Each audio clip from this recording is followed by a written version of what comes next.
Okay, now we're going to look at one of the most important things we can talk about, and that is the value of a human being, and how, in fact, how that raises issues for contemporary life, politics, culture, and so forth. Now, I'm not going to cover the elements of a worldview again. I cover that in Prolegomena in Essential Christian Doctrine I, so I'm going to assume you understand the elements of a worldview.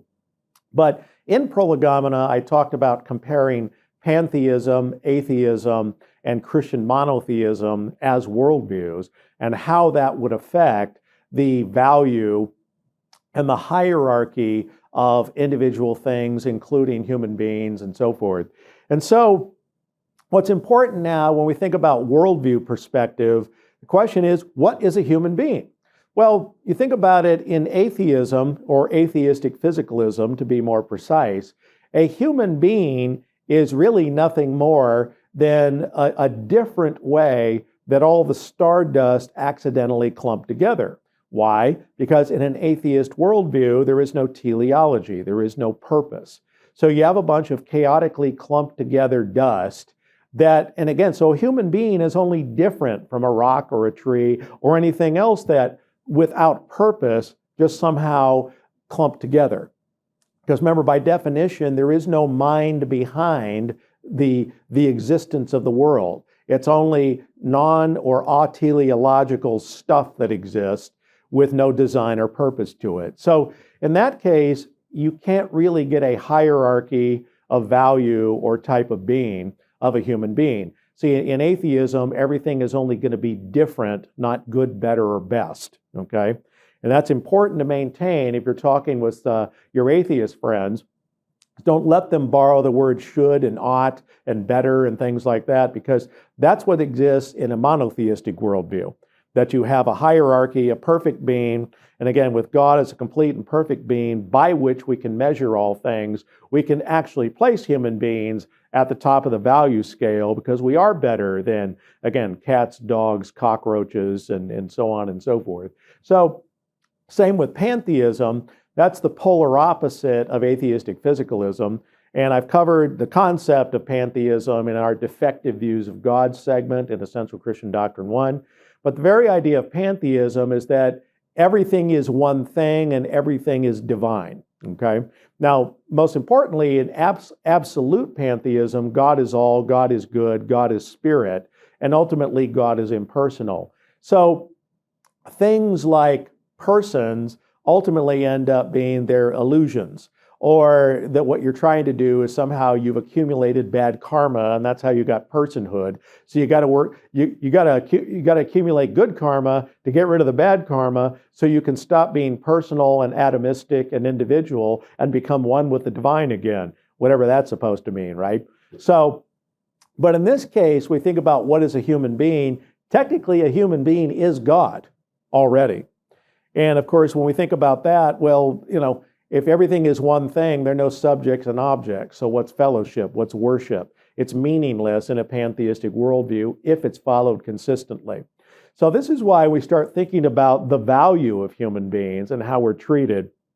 Again, with monotheism, and particularly Christian monotheism, what we have is an ultimate, complete, perfect being who is complete in love and mercy and justice and holiness and power. And then we can have a hierarchy where we can say the things that are the most like God are the most valuable, the things that are the least like God are less valuable. So based on that, think about these issues on how human beings, again, relate to our behaviors, law, public policy. I mean, the first, again, as I've mentioned again in the last ECD1 introduction videos, yeah, I have law degrees, theology degrees, and I practice law and public policy. And one of the things that's just huge now that affects human beings is, what does it mean for human beings to have dominion over the earth? Because now you've got animal rights law that is frankly giving more and more protections, more and more quote-unquote rights to animals. And what you're doing in the process is raising the value of lower animals and lowering the value of human beings. And we're getting to the point where, again, following their worldview, the atheist and the polytheist and the pantheist, ultimately, they're going to make all things, quote, equally valuable. There really is no hierarchy. Now, when that happens, again, we can go down the list. Fact is, you start treating a dog like it's a person. Well, what happens now if the dog runs out between the two cars and you weren't driving carefully? Should that be the same penalty as if a small human child ran out from between the cars and you hit them? Well, again, you have people pressing for these kinds of things in our courts that are polytheists and pantheists and atheists. So the hierarchy and the rule of human beings is significant, and this affects everything from living our lives. So, for example, what do you do with an alleged endangered species? Well, we've got to not have so much cattle grazing and farmland and so on and so forth. So what happens is food prices skyrocket, and then the poor amongst us, frankly, are less able to absorb those rising costs. It makes it more difficult for people to live. I'm here in Southern California. Try and buy a house here with all the land set aside for environmental purposes and all other things, is that the average house in Orange County now in California is about $700,000-800,000. So it makes it virtually impossible for our kids to even buy property anymore. Why? A lot of that has to do with environmental set-asides. So the question is, for us, is we need to be as stewards of God's creation. Again, we treat it appropriately, but we always make sure that man comes out on top as having dominion over the creation and made in the image of God. So that's a huge issue. Again, I could do a whole class on this, but I'm sure you've probably paid attention to something like that.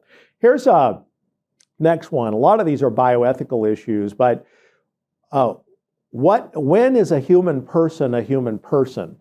Now, I covered the concept of essential personhood versus functional personhood, again, in a previous lecture in Essential Christian Doctrine 1.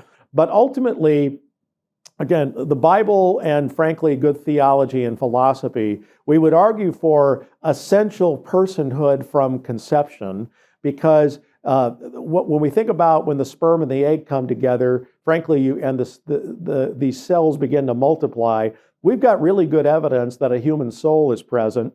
And what you've got is all the genetic material that you need for a complete human person from conception. And the only thing that needs to be added to this human person is food, air, water, time, and protection, which is the same thing that every other human being needs to thrive and survive in whatever state of growth that we're in. So based on identity, the fact that there are no properties added to this thing, we can conclude, rightly so, this is a human being from conception.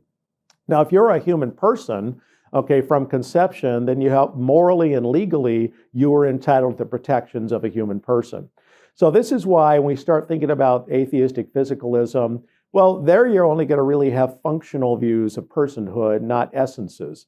So this is why we get into the abortion debate. When is a person a person? We have to make sure that we don't reduce ourselves to scientism, or somehow only the physical sciences give us knowledge. No, we have knowledge of souls from theology and philosophy and these other areas. But again, go back to my previous video and look at that. Other issues, euthanasia, end-of-life issues. When does a human person stop being a human person? And how do you take care of those things? Again, when do you pull the plug on someone? Again, these are the most important kinds of decisions we'll ever have to make, but they're based on the concepts of what is a human person, what does it mean to be in the image of God and to be this valuable, and what are our default approaches to these kinds of questions. Think about this. So now we live in a highly technical age. What about cloning? Okay. Cloning, is the clone a full human person entitled to all the rights and privileges of all other human persons? Again, that's a huge question of the ages. We'll talk about some of this on our discussion boards. Stem cell research, and again, another issue, can you quote unquote create little human persons just for the purpose of harvesting their stem cells to make medicine for other human persons?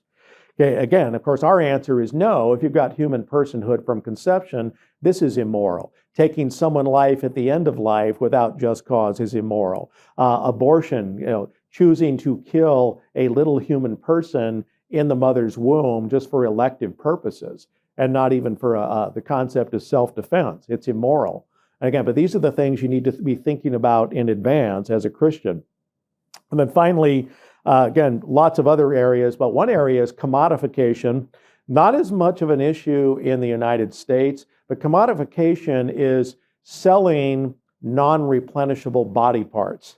And the fact is, in poorer countries, the fact is, rich people can afford to buy a kidney or a liver or a lung. And unfortunately, the poor, sometimes a poor man who can't feed his family is going to be willing to give up some non-replenishable body part just to support his family. So we think about what it means to be in the image of God, not only how the body reflects that and the value of it, but I think the answer would be no, that we shouldn't allow people to sell for profit their non-replenishable body parts made in the image of God. It's one thing to donate a kidney or a lung, to someone, your child, your mother, your brother, but it's another thing to use it for, again, commerce. So anyway, so that's an introduction to some of the big issues that we face looking at the doctrine of human beings. So this is why you want to spend some time making sure you have a good reason to believe in a biblical view of the human constitution, which we will see is a human body, a soul, spirit, heart, intellect, will, emotions, and all of that, because all of these issues I just described depend on it, and there can be a lot of blessings and a lot of pain if we don't address this issue properly. All right, see you in the next video.